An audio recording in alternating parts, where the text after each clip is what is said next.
So, yan guys. Update sa bahay. Nakalagay na kami ng kortina. And dito sa pinatayuan ko, semento na. And pintuan palabas yan. Then, ito yung sala. Pagpasok mo sa pintuan, sala na. Yan, sala. Yan yung bike. Then, pagpunta mo sa kwarto namin ni Angel. Yan, pagpunta mo sa kwarto namin ni Angel. May sala din. Ito yung kusina ko. And dito ako nagluto ng uling. Ayan, napakalawak ng kusina ko. Maraming sampay tiklopin. CR.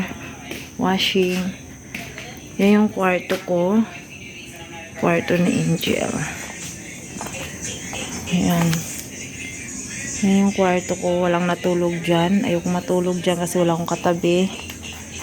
Dito ako ngayon sa kwarto ni Angel.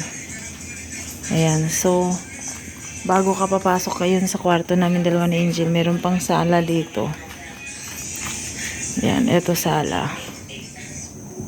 Bago ka papasok sa pintuan namin ni Angel, sa kwarto namin ni Angel. Sa may kortina na, dun yung palabas.